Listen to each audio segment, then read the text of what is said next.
Bukan sekolah dulu, jangan dulu, bisa depan dulu. Terima kasih. Kehidupan kita bagai sebuah kapal yang berlayar lewat lautan besar.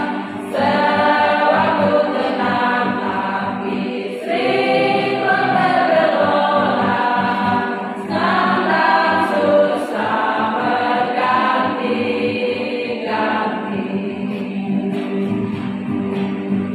Sekarang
Selanjutnya kita akan mendengarkan paduan suara gabungan Perkarya GKI Beter.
Mungkin saya lupa juga nih. Nggak terlalu ingat kita lagu ini. Itu saya akan coba tiup. Kalau tiup mungkin saya masih ingat.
Tuhan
Yesus perjamuan akhir.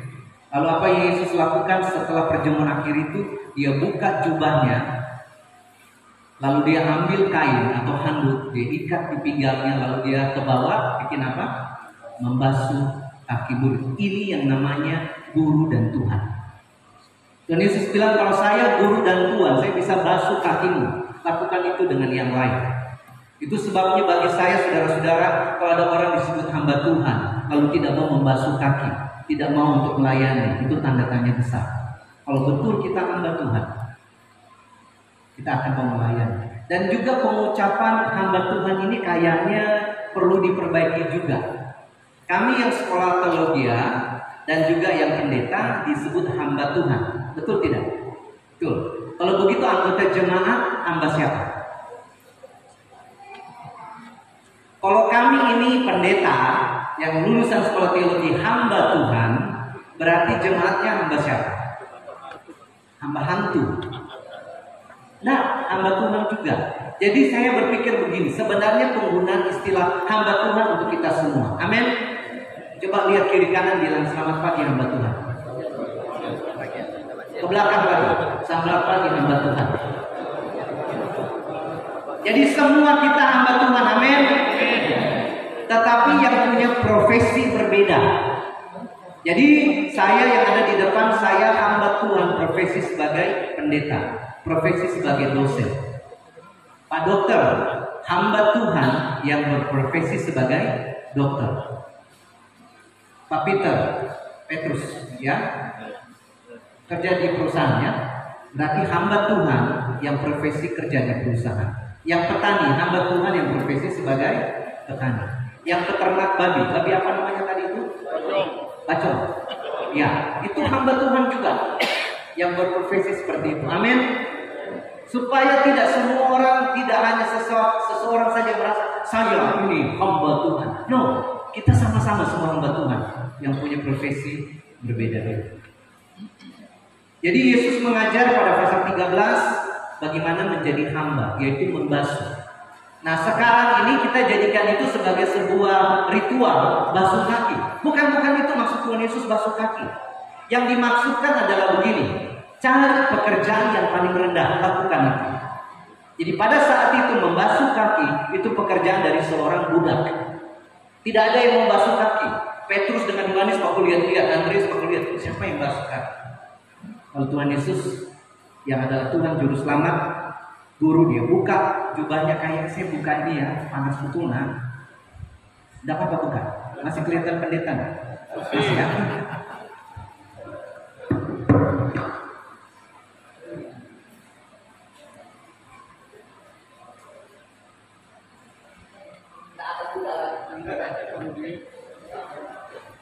Tuhan Yesus buka jubahnya, lalu dia basuh kaki murid-murid.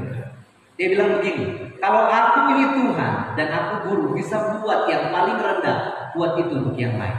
Atau begini, di dalam jemaat coba lihat, pekerjaan apa yang paling rendah, ambil itu.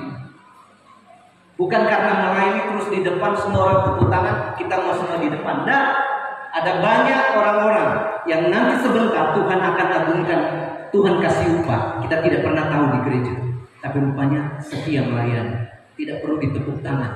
Namanya tidak disebut di sana berapa sumbangan yang dikasih untuk gereja. Dia diam-diam saja. Tapi Tuhan suka yang macam begitu. Ibu-ibu terima kasih yang bantu masak di belakang, luar biasa. Tadi pagi kami goyang sama-sama, luar biasa. Nanti viral bu, saya kasih keluar videonya. Luar biasa. Pilih pelayanan yang paling rendah. Nah, lalu pasal 14 tentang apa? Pasal 14 tentang murid-murid yang takut. Tuhan mau kemana? Lalu Yesus bilang, aku pergi ke rumah Bapa. Aku menyediakan tempat bagimu. Kalau rumah itu sudah siap, saya akan datang. Berarti sampai sekarang belum siap rumah kita di surga. Sudah 2000 tahun lebih, masih dibangun, belum selesai. Berarti luar biasa. Setelah itu pasal 15 bicara tentang apa? Bicara tentang pokok anggur. Habis itu pasal 16 bicara tentang Roh Kudus akan datang. Baru pasal 17 Tuhan Yesus berdoa. Jadi suasana ini masih ada dalam suasana di tempat perjamuan itu. Nah ini doa Tuhan Yesus. Saya harap saudara bisa dengar, bayangkan ya. Ini doa Tuhan Yesus Dan waktu saya hitung-hitung, Demikianlah kata Yesus. Lalu ia menengadah ke langit dan berkata, Bapa, telah tiba saatnya. Permuliakanlah anakmu, supaya anakmu mempermuliakan engkau. Sama seperti engkau telah memberikan kepadanya kuasa atas segala yang hidup, demikian pula ia akan memberikan hidup yang kekal kepada semua yang telah engkau berikan kepadanya. Inilah hidup yang kekal itu, yaitu bahwa mereka mengenal Engkau, satu-satunya Allah yang benar, dan mengenal Yesus Kristus yang telah Engkau utus. Aku telah mempermuliakan Engkau di bumi dengan jalan menyelesaikan pekerjaan yang Engkau berikan kepadaku untuk melakukannya. Oleh sebab itu ya Bapa, permuliakanlah aku padamu sendiri dengan kemuliaan yang kumiliki di hadirat sebelum dunia ada. Aku telah menyatakan namamu kepada semua orang yang Engkau berikan kepadaku dari dunia. Mereka itu milikmu, dan Engkau telah memberikan mereka kepadaku, dan mereka telah menuruti firman-Mu. Sekarang mereka tahu bahwa semua yang Engkau berikan kepadaku itu berasal daripada-Mu. Sebab segala firman yang Engkau sampaikan kepadaku telah Kusampaikan kepada mereka, dan mereka telah menerimanya. Mereka tahu benar-benar bahwa aku datang daripada-Mu, dan mereka percaya bahwa Engkaulah yang telah mengutus aku. Aku berdoa untuk mereka, bukan untuk dunia aku berdoa, tetapi untuk mereka yang telah Engkau berikan kepadaku, sebab mereka adalah milik-Mu. Dan segala milikku adalah milik-Mu, dan milik-Mu adalah milikku. Dan aku telah dipermuliakan di dalam mereka. Dan aku tidak ada lagi di dalam dunia, tetapi mereka masih ada di dalam dunia, dan aku datang kepadamu. Ya Bapa yang kudus, peliharalah mereka dalam nama-Mu, yaitu nama-Mu yang telah Engkau berikan kepadaku, supaya mereka menjadi satu sama seperti kita. Selama aku bersama mereka, aku memelihara mereka dalam nama-Mu, yaitu nama-Mu yang telah Engkau berikan kepadaku. Aku telah menjaga mereka, dan tidak ada seorang pun dari mereka yang binasa, selain daripada dia yang telah ditentukan untuk binasa, supaya genaplah yang tertulis dalam kitab suci. Tetapi sekarang aku datang kepadamu, dan aku mengatakan semuanya ini sementara aku masih ada di dalam dunia, supaya penuhlah sukacitaku di dalam diri mereka. Aku telah memberikan firman-Mu kepada mereka, dan dunia membenci mereka, karena mereka bukan dari dunia, sama seperti aku bukan dari dunia. Aku tidak meminta supaya Engkau mengambil mereka dari dunia, tetapi supaya Engkau melindungi mereka daripada yang jahat. Mereka bukan dari dunia, sama seperti aku bukan dari dunia. Kuduskanlah mereka dalam kebenaran. Firman-Mu adalah kebenaran. Sama seperti Engkau telah mengutus aku ke dalam dunia, demikian pula aku telah mengutus mereka ke dalam dunia. Dan aku menguduskan diriku bagi mereka, supaya mereka pun dikuduskan dalam kebenaran. Dan bukan untuk mereka ini saja aku berdoa, tetapi juga untuk orang-orang yang percaya kepadamu oleh pemberitaan mereka, supaya mereka semua menjadi satu, sama seperti Engkau ya Bapa di dalam aku, dan aku di dalam Engkau, agar mereka juga di dalam kita, supaya dunia percaya bahwa Engkaulah yang telah mengutus aku.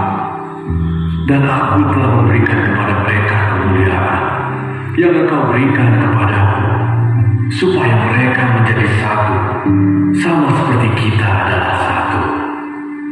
Aku di dalam mereka, dan Engkau di dalam aku, supaya mereka sempurna menjadi satu, agar dunia tahu bahwa Engkau yang telah mengutus aku dan bahwa Engkau mengasihi mereka sama seperti Engkau mengasihi aku. Ya Bapa, aku mau supaya dimanapun aku berada, mereka juga berada bersama-sama dengan aku. Mereka yang telah Engkau berikan kepadaku, agar mereka memandang kemuliaan-Ku yang telah Engkau berikan kepadaku. Sebab Engkau telah mengasihi aku sebelum dunia dijadikan. Ya Bapa yang adil, memang dunia tidak mengenal Engkau, tetapi aku mengenal Engkau. Dan mereka ini tahu bahwa Engkaulah yang telah mengutus aku, dan aku telah memberitahukan nama-Mu kepada mereka, dan aku akan memberitahukannya, supaya kasih yang Engkau berikan kepadaku ada di dalam mereka, dan aku di dalam mereka.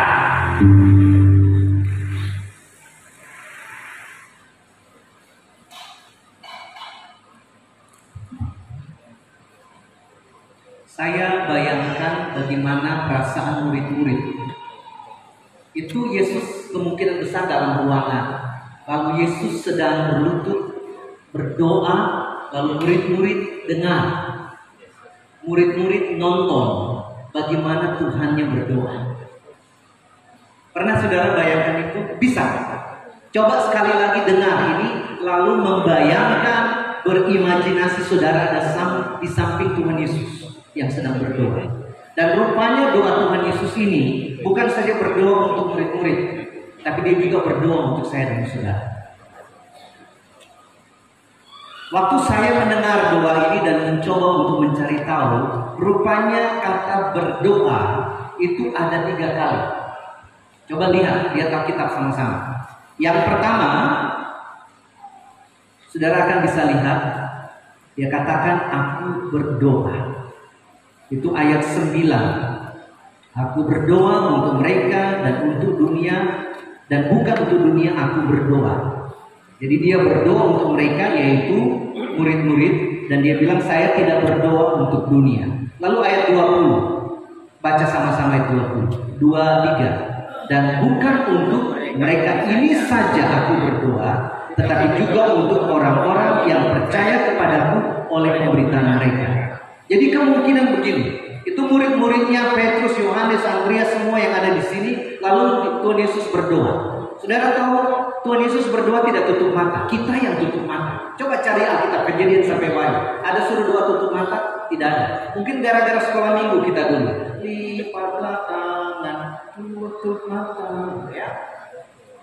Lalu kita pikir doa itu harus tutup mata. Enggak, saudara-saudara.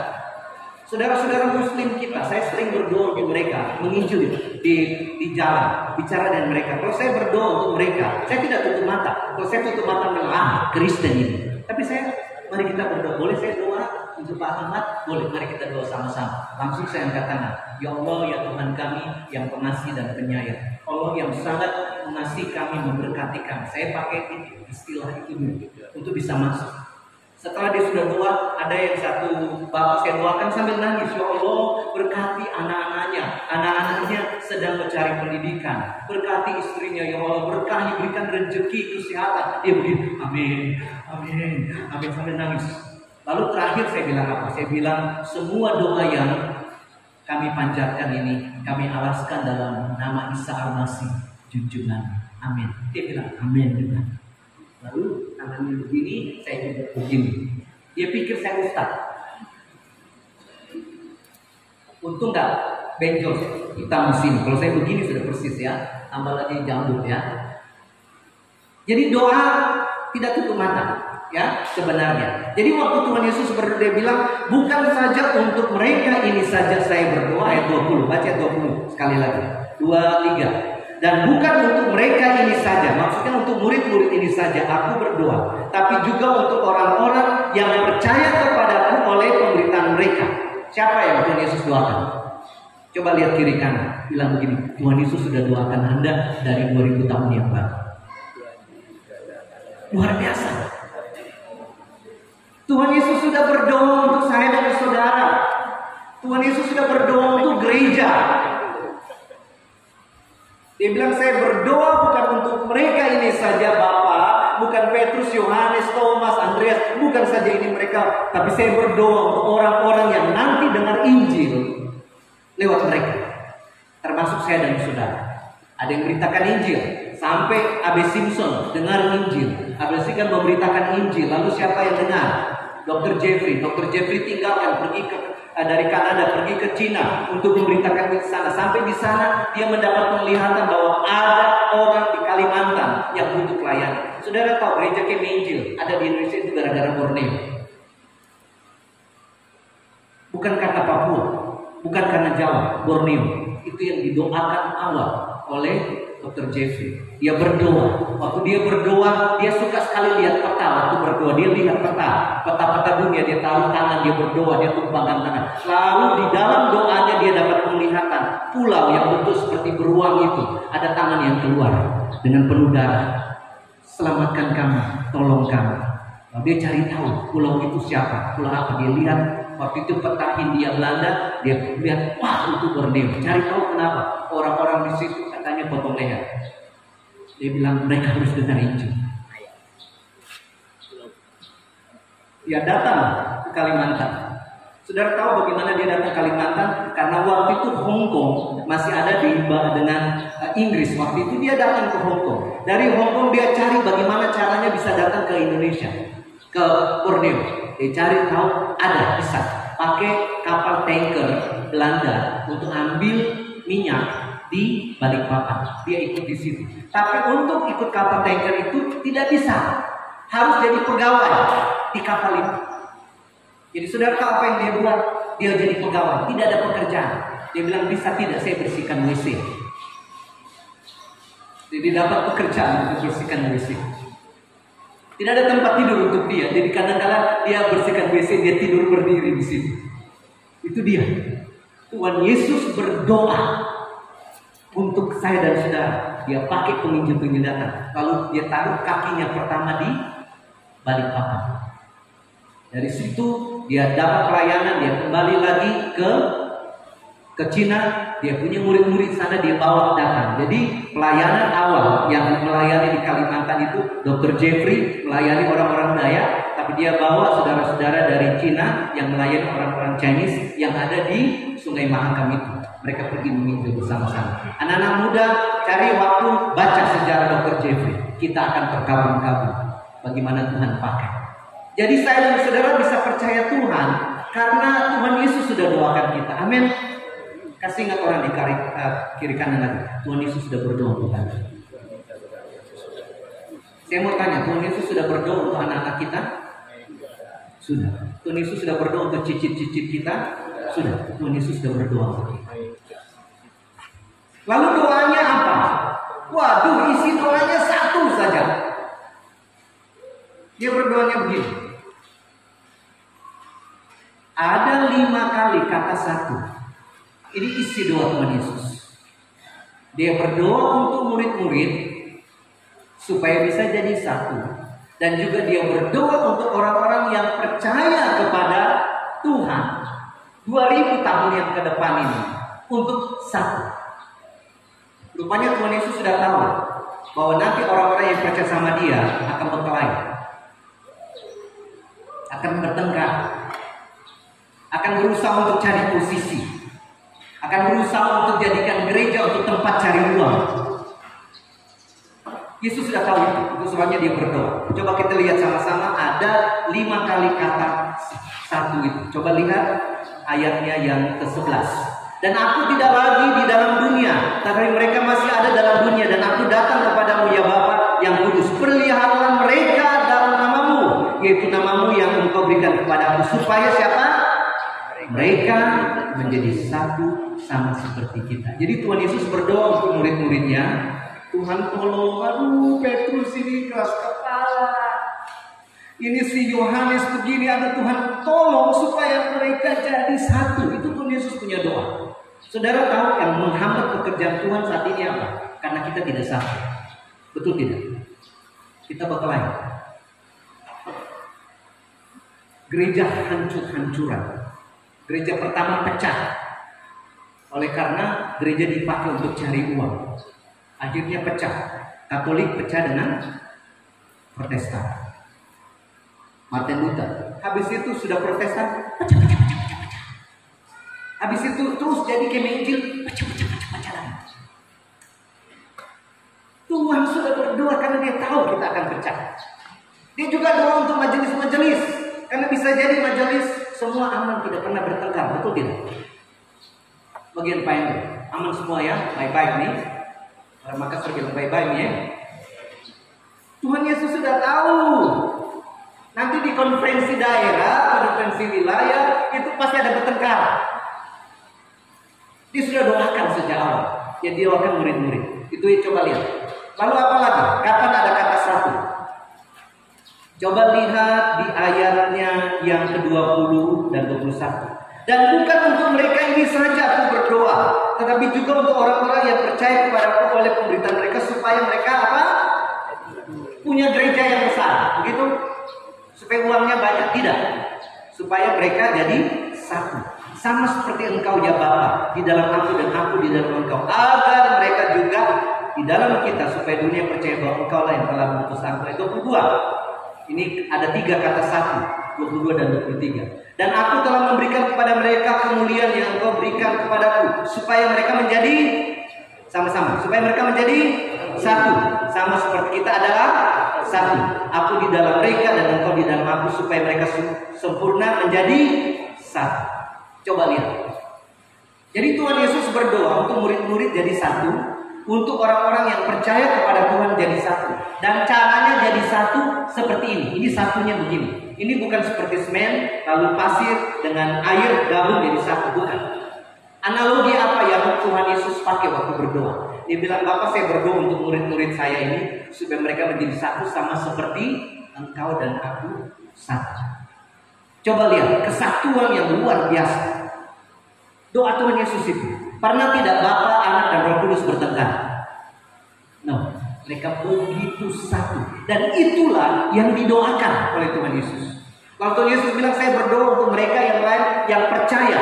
Mereka yang ada di Blitar, mereka yang ada di Sintang, yang mereka ada di mana lagi? Di Pakar, mereka yang ada di Kalimantan Barat, supaya mereka menjadi satu sama seperti Bhinneka Tunggal Ika. Tidak, sama seperti engkau dan aku jadi satu. Ini doa yang luar biasa. Waktu saya dengar doa ini dan periksa ini, saya gemetar. Rupanya yang Tuhan minta satu itu bukan seragam. Kadang-kala kita pikir harus seragam, baru itu namanya satu. Nah, satu di sini nanti saya akan jelaskan bahwa satu dimaksud di sini adalah kita saling memahami, saling rendah hati satu dengan yang lain. Nah, kalau begitu, apa hasil dari kesatuan itu? Coba kita lihat sama-sama di ayat 11. Dan aku tidak lagi di dalam dunia, tapi mereka masih ada dalam dunia, dan aku datang kepadamu, ya Bapa yang kudus. Peliharalah mereka dalam namamu, yaitu namamu yang telah kau berikan kepadaku, supaya mereka menjadi satu sama seperti engkau, sama seperti kita.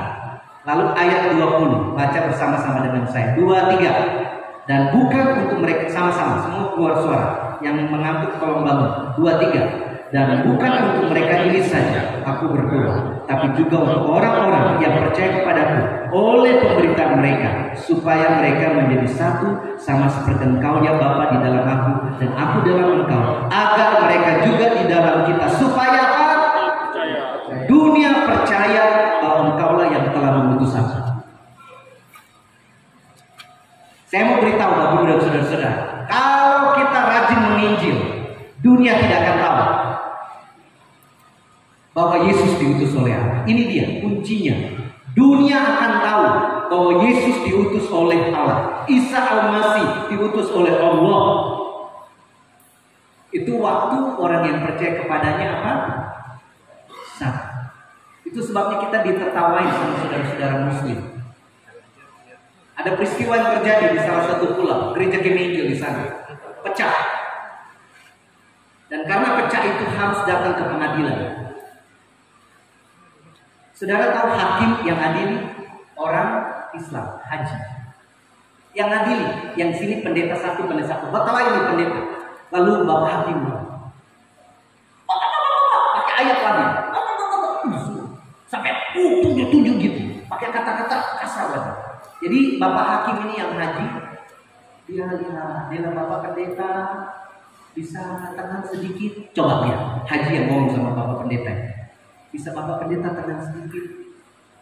Saya sempat baca di kalian punya kitab suci, katanya harus saling menghormati dan saling mengasihi. Bisa tidak kita tunda dulu kita punya pengadilan, kalian bicara baik-baik, nanti minggu depan kita kumpul. Saya mau tanya, kalau pendeta-pendeta ini menginjil, hakim ini bertobat tidak? Saya pernah melayani seorang muslim dalam ini. Kenapa kalian banyak betul gerejanya ya? Gereja ini. Lalu kalau mau ibadah kita cari yang gerejanya kita. Dia bilang kalau kami orang muslim, biar kami juga dari aliran lain-lain, tapi kalau hari Jumat kami lihat masjid, kami masuk di situ. Kami tidak tanya itu dari aliran mana. Jadi kami masih lebih satu dari kalian. Aduh. Satu saat saya ngajar sekolah minggu, waktu saya masih SMA, saya ngajar sekolah minggu. Hendro kasih tahu tempatnya. Saya sebut dia tahu jalan mana, perempatan mana. Jadi pagi-pagi saya naik becak ke sekolah minggu untuk ke gereja saya yang tempat saya ngajar harus lewat perempatan. Di gereja itu terjadi pertengkaran antara pendeta dengan ketua jemaat. Jadi pendeta tinggalnya di belakang, lalu ketua jemaat yang memimpin untuk gereja. Jadi setiap hari Minggu itu harus ada polisi yang jaga sebelum ibadah. Bayangkan. Jadi jemaat yang ikut pendeta langsung ke belakang ke rumah rumah pendeta. Lalu yang ikut majelis itu masuk ke gedung. Itu dijaga sama polisi. Tukang becak yang bawa saya bilang begini, "Dede, orang Kristen berkelahi." Kalau saya menginjil dia bisa bertobat, bisa percaya? No. Itu sebabnya doa Tuhan Yesus bilang apa? Saya berdoa supaya mereka menjadi satu seperti apa? Seperti engkau dan aku satu Bapa. Supaya apa? Dunia kenal, dunia tahu bahwa engkau yang mengutus aku. Coba lihat lagi kalimat selanjutnya, ayatnya yang ke-23. Aku di dalam mereka dan engkau di dalam aku, supaya mereka sempurna menjadi satu, agar dunia tahu. 2 kali Yesus bilang, agar dunia tahu bahwa engkau yang engkau mengutus aku dan bahwa engkau mengasihi mereka sama seperti engkau mengasihi. Saudara tahu alasan mengapa orang tidak bisa baikan? Saya dengan istri kami melayani pernikahan yang cerai. Saya juga mengalami konflik dengan istri. Apa yang membuat kami bertengkar? Apa yang membuat kita tidak bisa menyelesaikan masalah? Satu, mau tahu itu?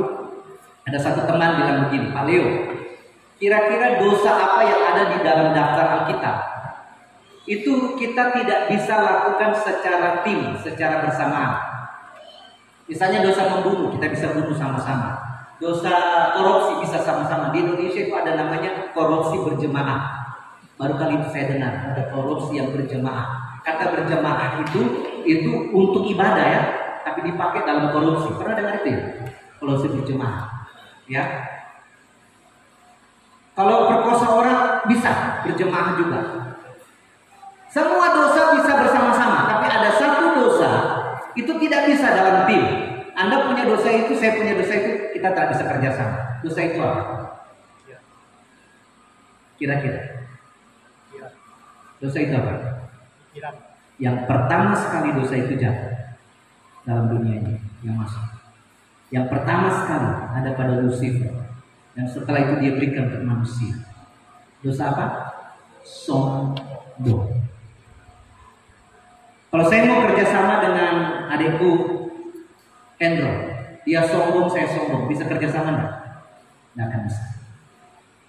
Masalahnya dia saja briefing, saya nggak bisa. Saya lebih tinggi sekolah saya, dia apa? Masih junior. Oh, nggak akan jadi. Jadi sombong ini bisa ada di mana saja, Bapak Ibu dan saudara-saudara. Orang yang paling rohani bisa sombong. Orang yang paling tidak rohani juga bisa sombong. Orang yang paling kaya juga bisa sombong. Orang yang paling miskin bisa sombong. Sudah tahu orang miskin sombongnya bagaimana? Memang Saya ini miskin karena saya tidak korupsi. Itu yang kaya-kaya pasti korupsi. Lalu yang rajin melayani, yang rohani sekali bisa sombong juga. Coba lihat, Tuhan pakai saya, karunia saya banyak sekali. Yang tidak pernah melayani, tidak ke gereja juga bisa sombong. Saya ini tidak munafik. Tidak seperti mereka yang munafik. Saya masih lebih baik.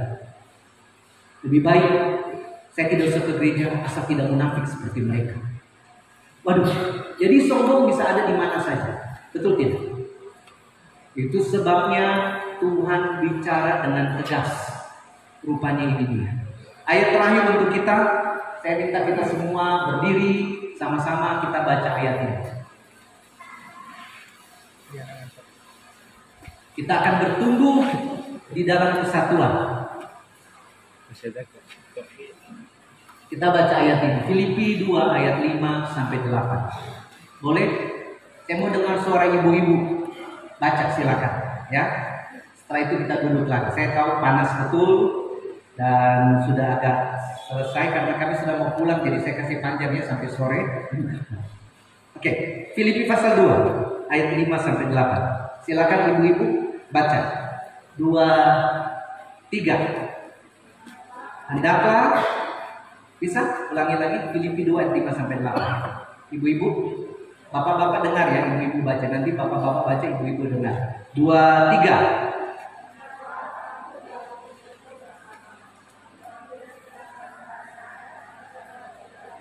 Kristus Yesus bukan Allah, tidak memandang kesalahan, melainkan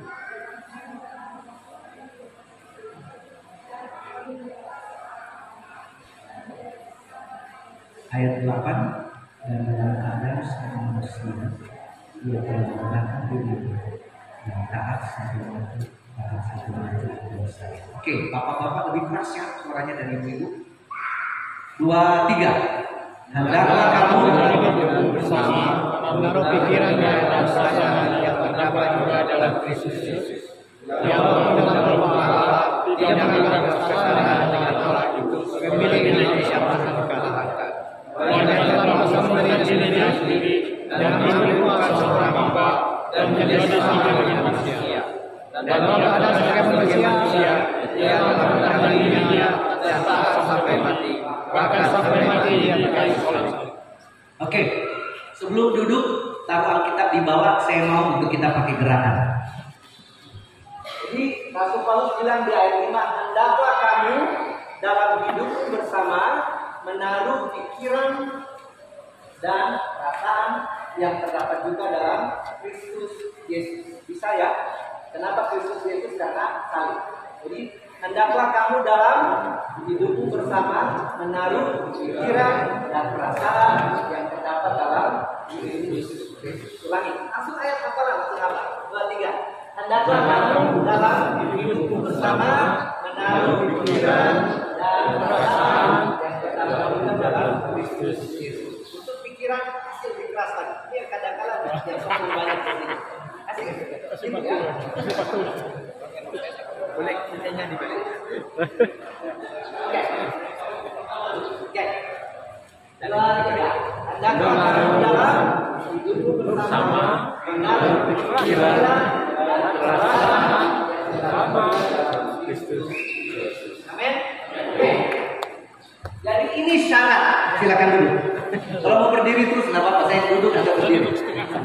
Oke, ini syaratnya. Kalau mau hidup bersama, mau hidup di dalam komunitas, gereja termasuk komunitas. Ayat ini juga bisa untuk suami istri. Ayat ini juga bisa keluarga antara ayah dengan anak-anak, ibu dengan anak-anak. Ayat ini juga bisa di dalam perusahaan. Ini ayat ini bisa dipakai di mana saja aplikasinya. Rasul Paulus bilang gini, kalau kamu hidup bersama, ini syaratnya. Hendaklah kamu dalam hidupmu bersama sebagai suami istri, sebagai keluarga, sebagai gereja, sebagai perkawan, sebagai sekolah minggu, sebagai satu desa. Hidupmu bersama, ini dia. Hendaklah kamu menaruh apa? Pikiran dan perasaan yang terdapat juga dalam Kristus Yesus. Apa itu pikiran dan perasaan Kristus? Ini dia. Yesus itu adalah Allah. Dia pencipta langit, bumi, dan segala isinya juga. Itu sebabnya dalam Yohanes 1 dibilang segala sesuatu juga dijadikan oleh Dia. Pada mulanya adalah firman. Firman itu bersama-samaan dengan Allah, dan firman itu adalah Allah. Dia yang menciptakan langit, bumi, segala isinya di dalam ketertunggalan itu. Tetapi Dia mengosongkan dirinya. Dia buka jubahnya, Dia kosongkan dirinya, Dia menjadi hamba. Hamba itu artinya yang disuruh-suruh. Allah tidak mungkin disuruh-suruh. Dia menjadi hamba. Dia turun jadi hamba. Dia basuh kaki murid-muridnya. Lalu jadi hamba, dia jadi apa lagi? Jadi manusia. Pencipta jadi ciptaan. Kalau misalnya Pak Jokowi presiden, lalu jadi tukang becak, tidak sebanding.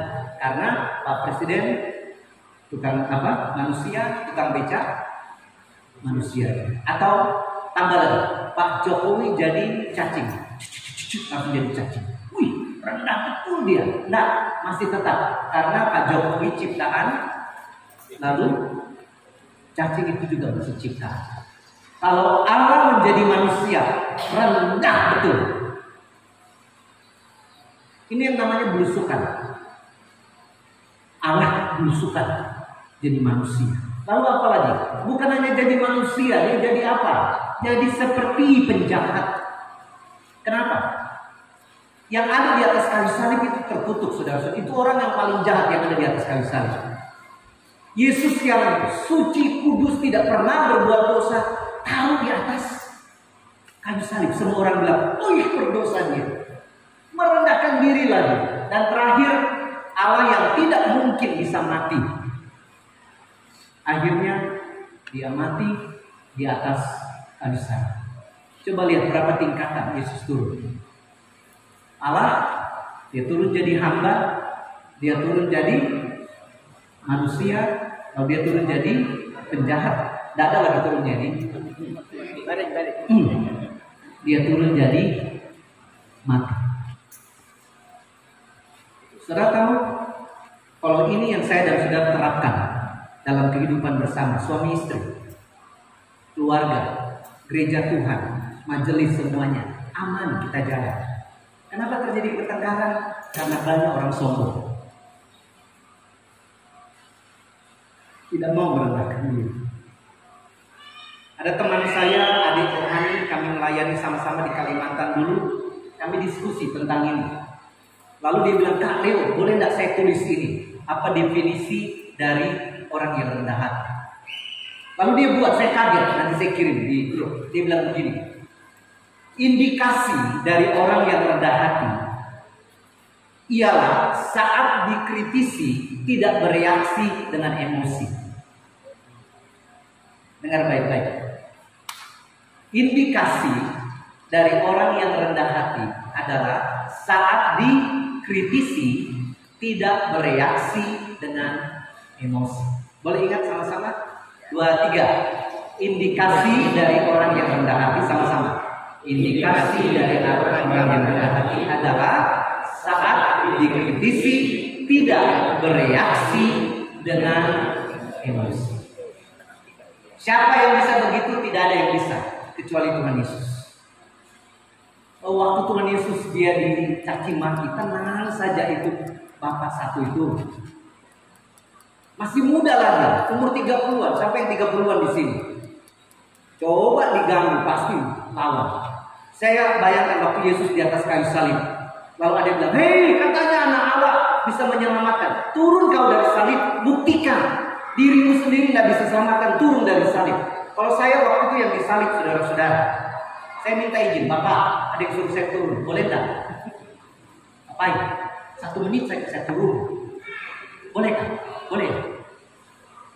Boleh. Oke, boleh saya turun. Saya tadi ganggu-ganggu saya dulu.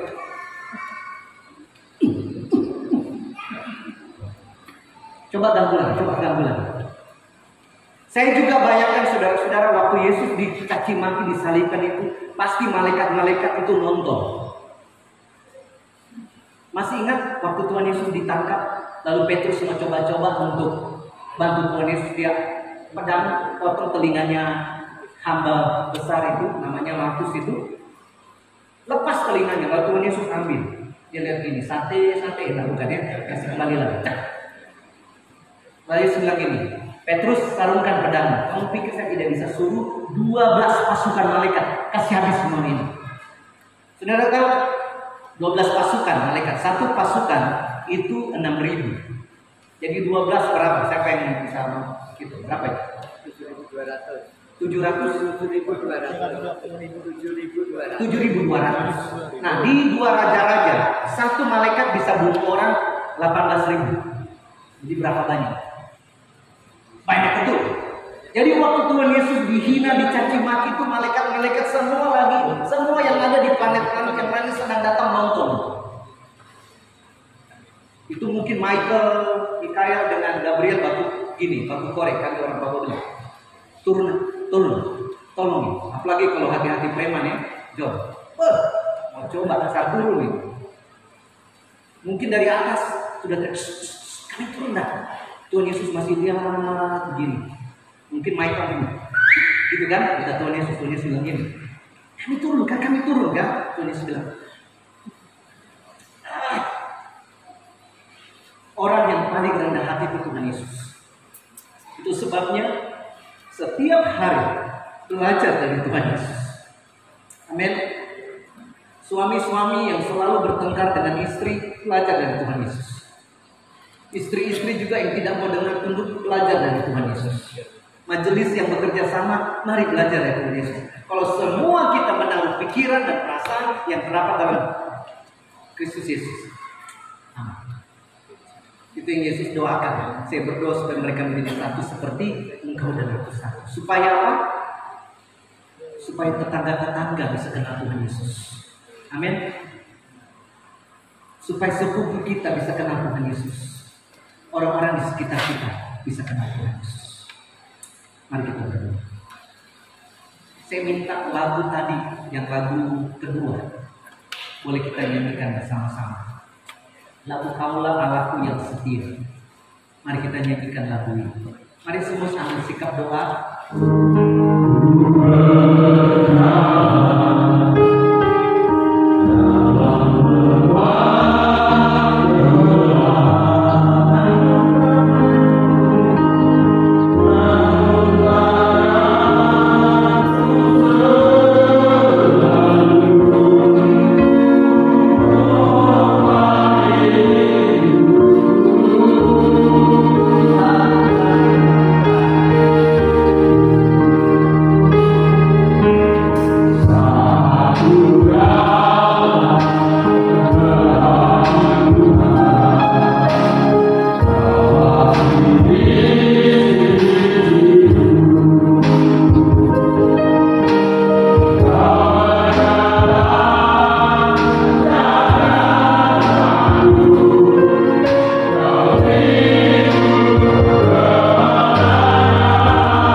Siapa yang ingin dia dengan Tuhan?